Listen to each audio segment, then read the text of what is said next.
നീര് സത്യമാണ്. ആ സത്യത്തിന് മുമ്പിൽ ഇനി എത്ര നീതിപീഠം കണ്ണടച്ചാലും സത്യമല്ലാതാകില്ല. അപ്പൊ ആ അമ്മയുടെ കണ്ണുനീരിന് ഫലമുണ്ടാകും. പക്ഷെ ദീപു മരിച്ചു, അടുത്തതൊരു ക്വസ്റ്റ്യൻ മാർക്കായിട്ട് നമ്മുടെ മുമ്പിൽ ഇങ്ങനെ ഉണ്ടാവരുത്. തീർച്ചയായിട്ടും ഉണ്ടാവരുത്. അതെ അതെ. ഇപ്പൊ ഇവിടെ നടക്കുന്ന പല ഇത്തരം കേസുകളാണെന്നുണ്ടെങ്കിലും ഒരു അതിനെ മുൻകൂട്ടി ഒരു ധാരണ ഉണ്ടാക്കി ചെയ്യുന്ന ഒരു പരിപാടി പോലെ എനിക്ക് തോന്നുന്നു. പലതും ഇപ്പൊ ഹണി ട്രാപ്പാണ്. കൂടെ നിന്നിട്ട് എതിർവശത്ത് നിൽക്കുന്ന ഒരാളെ കൊടുക്കാനുള്ള രീതിയിലുള്ള വോയിസ് നോട്ട്സ് കളക്ട് ചെയ്യുന്നു.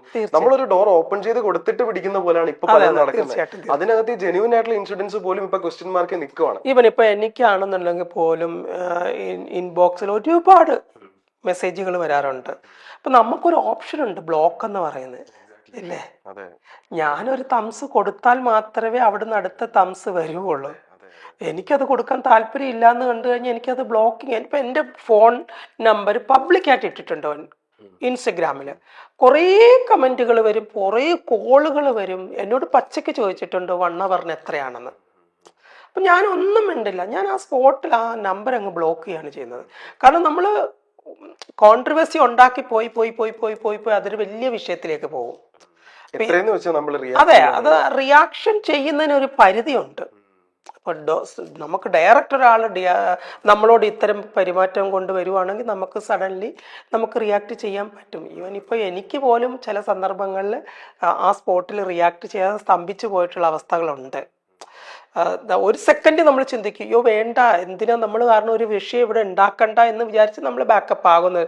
പിന്നെ നമ്മൾ ചിന്തിക്കുക, തെറ്റായിപ്പോയി, അത് റിയാക്ട് ചെയ്യാമായിരുന്നു. നമ്മളെന്തിനാ മറ്റുള്ളവരെ നോക്കുന്നത്? നമ്മുടെ ആ ഒരു സിറ്റുവേഷനിൽ നമ്മൾ അനുഭവിച്ച മാനസിക വേദന നമുക്ക് മാത്രമല്ല അറിയത്തുള്ളൂ. അത് എക്സ്പ്ലെയിൻ ചെയ്താൽ മറ്റുള്ളവർക്ക് ചിരിയായിട്ട് തോന്നും. ഇതിപ്പോ ഈ ഒരു വിഷയം എടുക്കുകയാണെന്നുണ്ടെങ്കിലേ ആ ചെയ്ത ഒരു വീഡിയോ അല്ലെങ്കിൽ ആ ഒരു കുട്ടി മാത്രമാണ് റീസൺ ഇപ്പൊ എന്നോട് ചോദിക്കാൻ അല്ലാന്ന് ഞാൻ പറയും. കാരണം എന്ന് വെച്ച് കഴിഞ്ഞാല് ഈ സോഷ്യൽ മീഡിയയിൽ നമുക്കൊരു സൈബർ ഒരു എത്തിക്സ് എന്ന് പറയുന്ന ഒരു സാധനമല്ലേ. അപ്പൊ ഞാൻ എന്ത് ഷെയർ ചെയ്യണം, ഒരു സത്യാവസ്ഥ, അതിന്റെ ഒരു എന്താ പറയാ, അതിന്റെ സത്യാവസ്ഥ അറിഞ്ഞിട്ട് മാത്രമേ ഇപ്പൊ ഓരോ ആൾക്കാരുടെ കയ്യിലും അതിരിക്കുന്നത്. താഴെ വന്ന് ട്രമൻഡസ് ആയിട്ട് കമന്റ് ചെയ്യുന്ന ആൾക്കാരുണ്ട്, അദ്ദേഹത്തെ കുറ്റം പറഞ്ഞ് കമന്റ് ചെയ്യുന്ന ആൾക്കാരുണ്ട്, കുറ്റം പറഞ്ഞ് കമന്റ് ചെയ്യുന്ന ആൾക്കാരുണ്ട്. കാരണം ഒരു കാള പെറ്റൂന്ന് കേൾക്കുമ്പോ കയറെടുക്കുന്ന കൂട്ടമാണ്. പക്ഷേ ഈ പറയുന്ന ഈ ഒരു വിഷയം മാത്രമല്ല, ഏതൊരു പോസ്റ്റും ആയിക്കോട്ടെ, കണ്ണ് അടച്ചിട്ട്, അതായത് ഈ നമ്മള് കുറ്റം പറയുന്ന ഒരാൾക്കും കുടുംബമുണ്ട്, അച്ഛനുണ്ട്, അമ്മയുണ്ട്, അവരേക്കും ഭാര്യയും ഭർത്താവോ കുട്ടികളോ ഒക്കെ ഉള്ളതെന്ന് പോലും മനസ്സിലാക്കാണ്ട് നമ്മളൊരു പേഴ്സണൽ ഒരു ഇതൊക്കെ കഴിഞ്ഞിട്ട് ഒരു സ്പേസ് ഒക്കെ കഴിഞ്ഞിട്ടാണ് നമ്മൾ ഇന്റർഫിയർ ചെയ്യുക, അവരെ കുറ്റപ്പെടുത്തുക. ഈ സൈബർ റേപ്പ് പോലുള്ള കാര്യങ്ങൾ, കമന്റിലൂടെ റേപ്പ് ചെയ്യുക, ഈ വധഭീഷണി നടത്തുക. അതാണ് ഞാൻ പറഞ്ഞത്, നമ്മൾ സഡൻ ആക്ഷൻ എടുക്കുമ്പോൾ എപ്പോഴും ഒന്ന് ചിന്തിക്കണം. നമ്മളൊരു കമന്റ് ഇടുമ്പോൾ അല്ലെങ്കിൽ ഒരു പോസ്റ്റ് ചെയ്യുമ്പോൾ അതിന്റെ 2 വശങ്ങളെ പറ്റി നമ്മൾ ചിന്തിക്കണം. ഇതിനകത്തൊരു ജെന്യൂനിറ്റി ഉണ്ടോ എന്നുള്ളതിനെ പറ്റി നമ്മൾ ആലോചിക്കണം. കാരണം നമ്മൾ സൊസൈറ്റിയിൽ ജീവിക്കുമ്പോൾ നമ്മളായിട്ട് മാത്രമല്ലല്ലോ ജീവിക്കേണ്ടത്, നമ്മൾ സൊസൈറ്റിയുടെ ഭാഗമാണ്. അപ്പം അത് നമ്മൾ ചിന്തിക്കണ്ടേ. അപ്പം ഇത്തരം ഒരു വീഡിയോസ് വരുമ്പോൾ അതിനിപ്പം ഞാനത് പറഞ്ഞതേ ഉള്ളൂ, ഒരുപക്ഷെ ഭൂരിപക്ഷം ആൾക്കാരും ദീപുവിനെ കുറ്റപ്പെടുത്തിക്കൊണ്ടാണ് കമന്റ് ഇട്ടത് അല്ലേ. ഇന്ന് അവരെല്ലാരും തിരിച്ച് ഇതാണ് നമ്മുടെ സോഷ്യൽ മീഡിയ എന്ന് പറയുന്നത്. നമ്മളെ എവറസ്റ്റ് കൊണ്ടുപോയി നിർത്തുകയും ചെയ്യും, അവിടെ നിന്ന് എടുത്ത് താഴെ ഇടുകയും ചെയ്യും. അത് നമ്മൾ മനസ്സിലാക്കുന്നില്ല അല്ലേ. നമ്മൾ നമ്മുടെ അല്പനേരത്തെ സന്തോഷവും സമാധാനവും മാത്രമാണ് നമ്മൾ ചിന്തിക്കുന്നത്. ഫ്യൂച്ചറിലേക്കുള്ളതിനെ പറ്റി നമ്മൾ ചിന്തിക്കുന്നില്ല.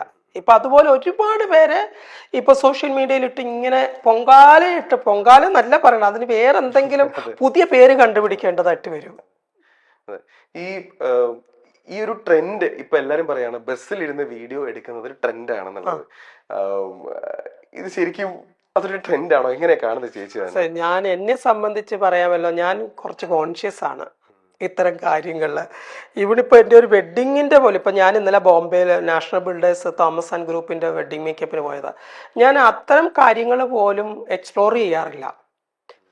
പക്ഷെ ഞാൻ കുറച്ച് അത്തരം കാര്യങ്ങൾ കോൺഷ്യസ് ആണ്. പ്രത്യേകിച്ച് എൻ്റെ ഒരു വ്യൂവേഴ്സ് എന്ന് പറയുന്നത് എന്നെ ഒരു ചില്ലും കൂട്ടിനകത്തിട്ട് വെച്ചിരിക്കുകയാണ്. എൻ്റെ ഒരു സാരി കൊടുത്തിട്ട് ചെറിയ ഒരു വയറിൻ്റെ ഒരു സൈഡ് കണ്ടാൽ പോലും എനിക്ക് താഴെ വന്നിട്ട് കമന്റ് പറയും, ഉള്ള വില കളയല്ലേ എന്ന് പറഞ്ഞുകൊണ്ട്. അത്തരം അവരൊരെണ്ണം സെറ്റ് ചെയ്ത് വെച്ചിട്ടുണ്ട്. അപ്പൊ ഞാനും ആലോചിക്കും, എന്തിനാ വെറുതെ നമ്മളോടുള്ള സ്നേഹത്തിന്റെ കണിക കുറയ്ക്കുന്നത്? അവർ നമ്മളെ സ്നേഹിക്കുന്നുള്ളത് കൊണ്ടായിരിക്കാമല്ലോ അങ്ങനൊരു വാക്ക് നമ്മളോട് പറഞ്ഞു. അത് ഞാൻ അക്സെപ്റ്റ് ചെയ്യാന്നുള്ളതാണ്. എന്നതുകൊണ്ട് തന്നെ ഞാൻ ഈ പോകുന്നതും വരുന്നതിനെ പറ്റി കൂടുതലായിട്ട് സംസാരിക്കില്ല, അതിനെപ്പറ്റി എക്സ്പ്ലോർ ചെയ്യിക്കാറില്ല. അതാണ്. പക്ഷെ എവിടെയെങ്കിലും നമുക്ക് നമ്മളല്ലാണ്ട് നിൽക്കേണ്ടി വരുന്നുണ്ടെന്നൊരു തോന്നലില്ല? തീർച്ചയായിട്ടും അത് എത്രത്തോളം പറ്റും? അല്ല, എത്രത്തോളം പറ്റും എന്ന് വെച്ച് കഴിഞ്ഞാൽ ഞാൻ ആദ്യമേ പറഞ്ഞല്ലോ, ഞാനൊരു ട്രാൻസ് വുമൺ ആണ് എന്ന് കരുതി ഞാൻ എപ്പോഴും ട്രാൻസ് വുമൺസിന്റെ ആ ഒരു ഗ്രൂപ്പിൽ മാത്രം നിൽക്കുന്ന ഒരാളല്ല. ഞാനൊരു സൊസൈറ്റിയുടെ ഭാഗമാണ്. എനിക്ക് ഒരുപാട് റെസ്പോൺസിബിലിറ്റികളുണ്ട്. എൻ്റെ സൊസൈറ്റിയുടെ ചുറ്റുവട്ടത്ത് നടക്കുന്ന കാര്യങ്ങൾ ഞാൻ അറിയണം. ഞാനൊരു ട്രാൻസ് വുമൺ ആണ്. എൻ്റെ ട്രീറ്റ്മെന്റിനെ കുറിച്ചിട്ടോ അല്ലെങ്കിൽ എൻ്റെ ബ്യൂട്ടിയെ പറ്റിയിട്ടോ മാത്രമല്ല ഞാൻ ചിന്തിക്കേണ്ടത്. എൻ്റെ സൊസൈറ്റിയിൽ നമ്മുടെ ഭരണകൂടം നമുക്ക് വേണ്ടിയിട്ട് എന്ത് ചെയ്യുന്നു, എന്തൊക്കെ അഴിമതികൾ ഇവിടെ നടക്കുന്നുണ്ട്, ഇതൊക്കെ നമ്മൾ അറിയാൻ ബാധ്യസ്ഥരാണല്ലേ. അപ്പം ഞാൻ ഈ സൊസൈറ്റിയുടെ ഭാഗമാകുമ്പോൾ കുറേ കാര്യങ്ങൾ ഞാൻ ഇഗ്നോർ ചെയ്യേണ്ടതായിട്ട് വരും. അതാണ് ഞാൻ എടുക്കുന്ന ഒരു നിലപാടെന്ന് പറയുന്നത്. അറ്റ് ദ സെയിം ടൈമിൽ റൈറ്റ്സ് എന്ന് തോന്നുന്ന കാര്യങ്ങൾ ഞാൻ ഉറച്ചു നിൽക്കുകയും ചെയ്യും. അതെനിക്ക് 100% ഉറപ്പുണ്ടെങ്കിൽ ഞാൻ അതിനകത്ത് ഉറച്ചു നിൽക്കും. അതാണ്. നമ്മള് സ്ത്രീ സുരക്ഷ എന്ന് പറയുന്ന ഒരു കാര്യം നമ്മൾ വർഷങ്ങളായിട്ട് കാലാകാലങ്ങളായിട്ട് സംസാരിച്ചു വരുന്നുണ്ട്. ഇപ്പോ പുരുഷന്മാരും സുരക്ഷിതരല്ല, ഇപ്പോഴെന്നല്ല എന്നും. ഓക്കെ, പക്ഷെ ഇപ്പൊ എനിക്ക് തോന്നുന്നു പുരുഷന്മാർ അതിനെപ്പറ്റി കുറച്ചുകൂടെ സംസാരിച്ചു തുടങ്ങി. പബ്ലിക് പ്ലേസസിലായാലും ഇപ്പൊ ബസ്സിലാണെങ്കിലും അതുപോലെ തന്നെ വർക്ക് ചെയ്യുന്ന പ്ലേസസിലാണെന്നുണ്ടെങ്കിലും പലരും അതിനെപ്പറ്റി സംസാരിച്ചു തുടങ്ങിയിട്ടുണ്ട്. സ്ത്രീ പുരുഷ ഭേദമന്യേ അല്ലെങ്കിൽ പ്രായഭേദമന്യേ ആരും സുരക്ഷിതരല്ല നമ്മുടെ ഇന്നത്തെ ഒരു സമൂഹത്തിൽ നിന്ന്. ഇത് ശരിക്കും നമ്മുടെ സമൂഹം മുന്നോട്ട് പോകുമ്പോൾ കൂടി വരുന്നതാണോ അതോ ഇന്ന് ആൾക്കാർ കൂടുതൽ അതിനെപ്പറ്റി സംസാരിക്കുന്നുണ്ടോ? ചേച്ചി അത് എങ്ങനെ കാണുന്നത്? ഇഞ്ചി മൈ മീൽ പാർട്ട്ണർ. അല്ല, അത് കൂടി തന്നെ വരുവുള്ളൂ. ഇതിനൊരു സ്റ്റോപ്പ് ഉണ്ടാവില്ല. കാരണം ഞാൻ ആദ്യം പറഞ്ഞതുപോലെ നമ്മൾ ഈ സൊസൈറ്റിയുടെ ഭാഗമാകുമ്പോൾ നമ്മളെല്ലാ കാര്യങ്ങളും അറിയുന്നുണ്ട്. പഴയതുപോലെ അല്ല. കുറച്ചു മുമ്പേ പറഞ്ഞതുപോലെ ഒരു മൊബൈൽ ഫോൺ ഉണ്ടെന്നുണ്ടെന്നുണ്ടെങ്കിൽ അയാൾക്ക് ഓൺലൈൻ മീഡിയ തുടങ്ങാം. അതാണ് ഇന്നത്തെ അവസ്ഥ. മനസ്സിലായില്ലേ? അപ്പൊ ഓരോ ദിവസവും ഓരോ ന്യൂസുകൾ നമ്മളിലൂടെ ഇങ്ങനെ വന്നു പോവുക. ഇതെങ്ങനെ നമ്മൾ അക്സെപ്റ്റ് ചെയ്യുന്നു? ഇതിനെ എങ്ങനെയാണ് നമ്മൾ കാണുന്നത്? നമ്മുടെ കാഴ്ചപ്പാടിന്റെ പ്രശ്നമാണിത്. മനസ്സിലായില്ലേ? നമ്മൾ പ്രതികരിക്കേണ്ട സന്ദർഭങ്ങളിൽ പ്രതികരിച്ചു പോകണം. അപ്പോൾ ഇപ്പൊ ഈ ഒരു വിഷയം തന്നെ നമ്മൾ എടുക്കുകയാണെന്നുണ്ടെങ്കിൽ ഇപ്പം ഞാനും നിങ്ങളും 2 ചേരിയായിരിക്കാം ചിലപ്പോൾ, അല്ലേ? അപ്പം നമ്മൾ ഈ സൊസൈറ്റിയുടെ ഭാഗമാകുമ്പോൾ ഞാൻ ആദ്യം പറഞ്ഞതുപോലെ തന്നെ ഇതിന് നമ്മൾ ക്രിട്ടിസൈസം ചെയ്യുന്നതിനേക്കാൾ ഉപരി ഇതിനെ ഒന്ന് സ്റ്റഡി ചെയ്യാൻ ശ്രമിക്കണം.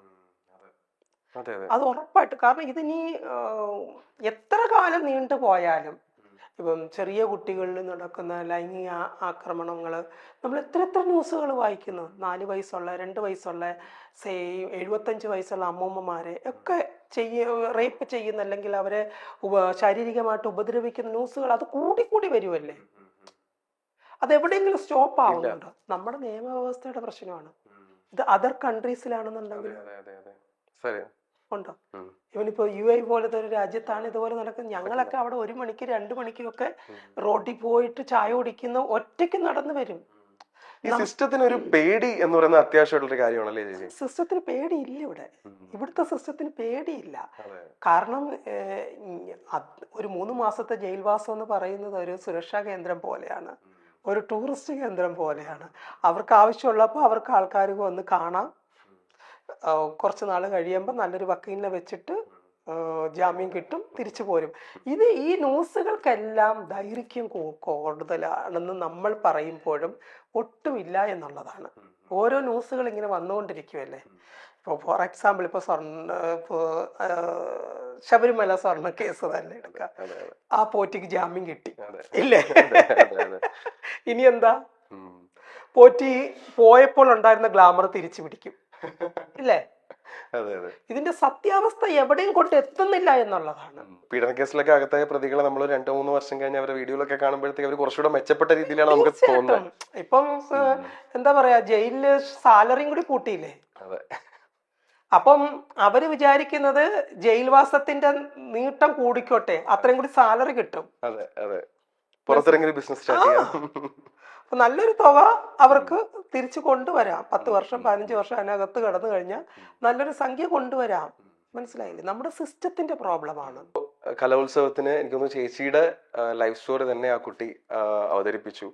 ഒരുപാട് കണക്ട് ആയെന്ന് തോന്നുന്നു. നമ്മൾ വീഡിയോസിലൊക്കെ കണ്ടതാണ്. അത് കണ്ണു നിറഞ്ഞിട്ടുണ്ടായിരുന്നു. വിങ്ങി പൊട്ടിക്കരയുന്ന പോലെ നമ്മൾ കണ്ടത്. എന്തായിരുന്നു ആ ഒരു എക്സ്പീരിയൻസ്? എന്താ തോന്നി? ശരിക്കും ആരെങ്കിലും ചോദിച്ചിരുന്നോ ആ ഒരു സ്റ്റോറി? ഇതിനു മുന്നേ അറിഞ്ഞിരുന്നോ? കലോത്സവത്തിന് 2 ദിവസം ഉള്ളപ്പോ സാദിയ എന്നെ വിളിച്ചു പറഞ്ഞു. സാദിയയുടെ മാഷാണ് ഈ മോണാക്ട് പഠിപ്പിച്ചത്. അപ്പൊ എന്നോട് പറഞ്ഞു, അമ്മ ഇങ്ങനെ കലോത്സവത്തിന് ഒരു കുട്ടി അമ്മയുടെ സബ്ജക്ട് എടുക്കുന്നുണ്ട്, അമ്മയാണ് സെൻട്രൽ ക്യാരക്ടർ എന്ന് പറഞ്ഞു. ഞാനപ്പോ എനിക്കൊരു ഉള്ളിലൊരു ഭയം വന്നു. ഇനി പഴയകാല എപ്പോഴും ട്രാൻസ്ജെൻഡേഴ്സിനെ വേദിയിൽ അവതരിപ്പിക്കുന്ന കോമഡി ആയിട്ടാണ്. അങ്ങനെ വല്ലതും ആണോ, ഇനി വേറെന്തെങ്കിലും കോൺട്രവേഴ്സി വന്ന് ഇറക്കിയതാണോ? കാരണം ഞാൻ നടിയെ ആക്രമിക്കപ്പെട്ട കേസിലൊക്കെ സാക്ഷി പറഞ്ഞ ഒരാളാണ്. അതൊക്കെ റിലേറ്റഡ് ആയിട്ടാണോ എന്നൊക്കെ ഉള്ളൊരു സംശയം. അപ്പം എന്തായാലും എനിക്കൊന്ന് കാണണം. അപ്പം എന്നോട് പറഞ്ഞു, മാഷ് പറഞ്ഞു വരണമെന്ന് പറഞ്ഞു. പിന്നെ മാഷ് എന്നെ വിളിച്ചു, നൗഷാദ് മാഷ് എന്നെ വിളിച്ചിട്ട് പറഞ്ഞു, രഞ്ജു എന്തായാലും വരണം, പറ്റിയാൽ. ദൈവത്തിൻ്റെ അനുഗ്രഹത്താൽ ഞാനൊന്ന് ഫ്രീ ആയിരുന്നു. അപ്പം ഞാൻ അവിടെ ചെന്നു, ആ കുട്ടിയെ കണ്ട് ഓൾ ദി ബെസ്റ്റ് പറഞ്ഞു. സത്യം പറഞ്ഞാൽ എനിക്ക് ഒട്ടും പ്രതീക്ഷയില്ലായിരുന്നു ഈ കുട്ടി പെർഫോം ചെയ്യാൻ പോകുന്നു എന്നോ, ഒരു മോണാക്ട് ചെയ്യാൻ പോകുന്നു. പക്ഷേ ഈ കുട്ടി ഓരോ ക്യാരക്ടറായിട്ട് ഇങ്ങനെ മാറി മാറി മാറി മാറി മാറി വന്ന് അത് ഞാനായി മാറുമ്പോൾ ഉള്ള ആ ഒരു ചേഞ്ച് അതെനിക്ക് ശരിക്കും ഫീൽ ചെയ്ത്. കാരണം ഞാൻ പല പോലീസ് സ്റ്റേഷനുകളും പല പ്രശ്നങ്ങൾക്കിടയിലും ഞാൻ ചെന്ന് നിൽക്കുന്ന ആ ഒരു എന്നെ എനിക്ക് അവിടെ കാണാൻ കഴിഞ്ഞു. അപ്പം അതിനകത്ത് എന്നെ ഏറ്റവും കൂടുതൽ ഹാർട്ട് ടച്ച് ആക്കിയ ഒരു വേർഡ് എന്ന് പറയുന്നത് ഞാൻ സംരക്ഷിക്കും എന്ന് പറയുന്നതാണ്. അപ്പം ഞാൻ സത്യത്തിൽ ഒരു കാലഘട്ടത്തിൽ ഞാൻ എൻ്റെ നെഞ്ച് കൊടുത്തത് സത്യമായിട്ട് നെഞ്ചോട് ചേർക്കാൻ തന്നെയായിരുന്നു. ഞാൻ ചേർത്ത് പിടിച്ചത് സത്യമായിട്ട് തന്നെയായിരുന്നു. ഒരിക്കലും ആർക്കും വിട്ടുകൊടുക്കരുത്, കാക്കയ്ക്കും പൂച്ചയ്ക്കും കൊടുക്കരുത്, എനിക്ക് ഇവരെ സംരക്ഷിക്കണം എന്നുള്ള രീതിയിലാണ്. ഒരാളെ പോലും ഞാൻ തെരുവിലേക്ക് തള്ളിവിട്ടിട്ടില്ല എന്ന് എനിക്ക് ഈ നിമിഷം പറഞ്ഞത് വൈൻഡപ്പ് ചെയ്യാൻ പറ്റും. ഒരാളെ പോലും. ഞാൻ കഞ്ഞി കുടിക്കുന്നുണ്ടെങ്കിൽ നിങ്ങളും കഞ്ഞി കുടിക്കും, ഞാൻ വസ്ത്രം ഇടുന്നുണ്ടെങ്കിൽ നിങ്ങളും വസ്ത്രം ഇടും. ഇതാണ് ഞാൻ എൻ്റെ കുട്ടികളോട് പറഞ്ഞിട്ടുള്ളത്, ഓരോരുത്തരോടും പറഞ്ഞിട്ടുള്ളത്. സ്വയം പര്യാപ്തരാകാൻ നിങ്ങൾക്ക് എങ്ങനെ കഴിയും, അതിന് എന്നെ കൊണ്ട് എന്ത് ചെയ്യാൻ കഴിയും, അത് ഞാൻ ചെയ്തു തരും എന്നാണ് ഞാൻ പറഞ്ഞത്. പക്ഷെ എനിക്ക് ആ വേദിയിൽ അത് കണ്ടപ്പോൾ ഞാൻ നെഞ്ചോട് ചേർത്ത് പിടിച്ചവരിൽ എത്ര പേര് ഇന്ന് എന്നോടൊപ്പം ഉണ്ട് എന്നോർത്താണ് ഞാൻ കരഞ്ഞത്. അല്ലാണ്ട് ആ കുട്ടിയുടെ പെർഫോമൻസ് കണ്ടിട്ട് ഞാനായിട്ട് നിൽക്കുന്നത് കണ്ടിട്ടോ അല്ല കരഞ്ഞത്. എൻ്റെ നെഞ്ചിൽ ചാഞ്ഞു കിടന്ന് ഞാൻ എല്ലാവരെയും ഇങ്ങനെ കെട്ടിപ്പിടിച്ച ഒരു മുഹൂർത്തം ഞാൻ ഓർക്കുന്നുണ്ട്. ആ ചേർത്ത് ഇറുക്കി പിടിക്കുമ്പോൾ ഞാനുണ്ട് നിങ്ങളെ കൂടെ എന്ന് എൻ്റെ ഹൃദയത്തിൽ നിന്ന് വന്ന വാക്കാണത്. 2017 ഞങ്ങൾ സ്കൂൾ ഓഫ് ഡ്രാമയിൽ ഒരു നാടകം ചെയ്തിരുന്നു. അപ്പം ഞങ്ങളെ പഠിപ്പിച്ചത് ശ്രീജി സുന്ദർ എന്ന് പറഞ്ഞിട്ടൊരു തമിഴ്നാട്ടിലുള്ള ഒരു മാസ്റ്ററാണ്. അപ്പോൾ ഈ മാസ്റ്റർ ഞങ്ങളെ ഇങ്ങനെ വട്ടത്തിലിരുത്തിയിട്ട് ഞങ്ങളുടെ ഓരോ കഥകൾ കേട്ടു. മാഷിക്ക് ഞങ്ങളെ പറ്റി അറിയത്തില്ലല്ലോ, ഞങ്ങളെ കഥകൾ കേട്ട് ഞങ്ങളുടെ ലൈഫിൻ്റെ ഇവിടം വരെ എത്തിയതിനെ പറ്റി. അപ്പോൾ ഓരോരുത്തരും അവരുടെ കഥകൾ പറയുകയാണ്. അപ്പോൾ ഈ ഞങ്ങളിങ്ങനെ ഞങ്ങളുടെ ലൈഫ് സ്റ്റോറി തന്നെയാണ് ഈ നാടകത്തിൻ്റെ കഥയും.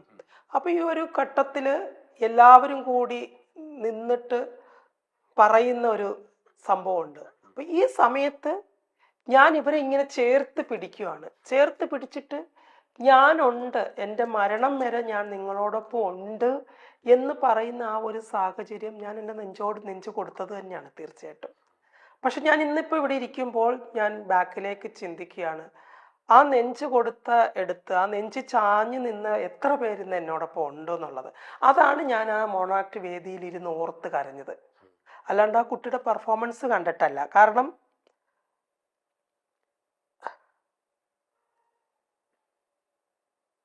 അതൊരു റിയാലിറ്റി ആണ് എന്നുള്ള കാര്യം എനിക്ക് മനസ്സിലായി. ഇതാണ് റിയാലിറ്റി എന്നുള്ളത്.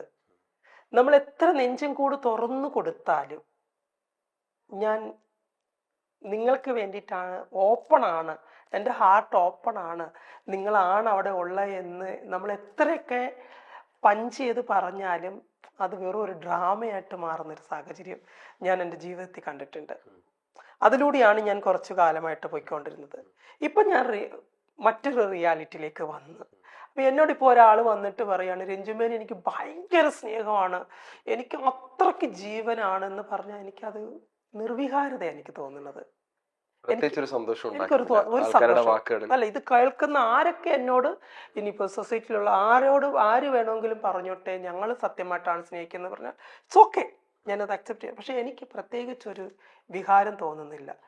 കാരണം ഞാൻ എൻ്റെ ഹൃദയം അത്രത്തോളം പറിച്ചു കൊടുത്തിട്ടുണ്ട്. ഞാൻ എൻ്റെ ഫാമിലിയെ മറന്ന്, എൻ്റെ തൊഴിൽ മറന്ന്, എൻ്റെ എന്താ പറയുക, പലതും ഞാൻ മറന്നുകൊണ്ട് ഞാൻ എൻ്റെ കുട്ടികളെ ചേർത്ത് പിടിച്ചിട്ടുള്ള സന്ദർഭങ്ങൾ ഉണ്ടായിട്ടുണ്ട്. പക്ഷെ എനിക്കിപ്പോൾ ഒരാൾ വന്നിട്ട് രഞ്ജിമ്മയാണ് എൻ്റെ എല്ലാം എന്ന് പറഞ്ഞു കഴിഞ്ഞാൽ ഓക്കെ, ഇത് മാത്രമേ എനിക്ക് പറയാൻ പറ്റുള്ളൂ. എനിക്ക് പേടിയാണ് ഇപ്പോൾ.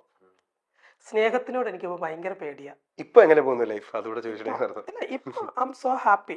എൻ്റെ ബിസിനസ് കാര്യങ്ങളുമായിട്ട് ഞാൻ കൊച്ചി ടു ദുബായ്, ദുബായ് ടു കൊച്ചിയിൽ ട്രാവൽ ചെയ്യുന്നു. നല്ല നല്ല സൗഹൃദങ്ങളുണ്ട്. ആ സൗഹൃദങ്ങളെ നല്ല രീതിയിൽ കൊണ്ടുപോകാൻ എനിക്ക് കഴിയുന്നുണ്ട്. നമ്മുടെ സ്നേഹത്തിന് വിലയിടാത്ത സൗഹൃദങ്ങളെയാണ് എനിക്ക് ആവശ്യം. ഞാൻ ചെയ്യുന്ന ഒരു തെറ്റാണെന്ന് കണ്ടു കഴിഞ്ഞാൽ അതിനെ ഞാൻ 100% അക്സെപ്റ്റ് ചെയ്യും. അവിടെ ഞാൻ പ്രായമോ പദവിയോ ഒന്നും നോക്കാതെ സോറി എനിക്ക് പറ്റിപ്പോയതാണ് കേട്ടോ, ക്ഷമിച്ചേക്കു എന്ന് പറയുന്ന ഒരു മെൻറ്റാലിറ്റിയാണിത്. നമ്മൾ ഹൃദയം തുറന്നു കൊടുത്ത്, അല്ലെങ്കിൽ ജീവിതത്തിൻ്റെ ഒരു കാലഘട്ടത്തിൽ പോലും നമ്മളിൽ നിന്ന് നഷ്ടപ്പെടരുതെന്ന് ആഗ്രഹിച്ചിട്ടുള്ള പല വ്യക്തികളും ഇന്ന് അപരിചിതരായിട്ട് കണ്ടുമുട്ടാറുണ്ട്. ഒരു സ്ഥലത്ത് വെച്ച് കാണുമ്പോൾ പരിചയമുള്ള 2 അപരിചിതരായിട്ട് നിൽക്കാറുണ്ട്. ജീവിതത്തിൽ നമ്മൾ കൊടുത്ത സ്നേഹത്തിന് വിലയിട്ട സൗഹൃദങ്ങൾ എനിക്ക് കാണാൻ കഴിഞ്ഞിട്ടുണ്ട്. അതുകൊണ്ട് ഞാനിപ്പോൾ എന്താ പറയുക, വാട്ട് എവർ ഇറ്റ് ഈസ്, ഇതെൻ്റെ ലൈഫാണ്. ഇവിടെ എനിക്ക് ജയമോ തോൽവിയോ എന്നുള്ളതല്ല, എനിക്ക് ജീവിക്കണം, അത്രയേ ഉള്ളൂ. അപ്പൊ എന്തായാലും ജീവിക്കണം എന്ന് പറയുമ്പോൾ അത് സന്തോഷമായിട്ടൊരു ജീവിതം തന്നെ ഇനിയും അങ്ങോട്ട് ഉണ്ടാവട്ടെ. അപ്പോൾ താങ്ക് യു സോ മച്ച് ഇത്രയും നേരം നമ്മളിവിടെ ടൈം സ്പെൻഡ് ചെയ്തതിലും നമ്മളോട് സംസാരിച്ചതും. താങ്ക് യു ചേച്ചി, താങ്ക് യു സോ മച്ച്.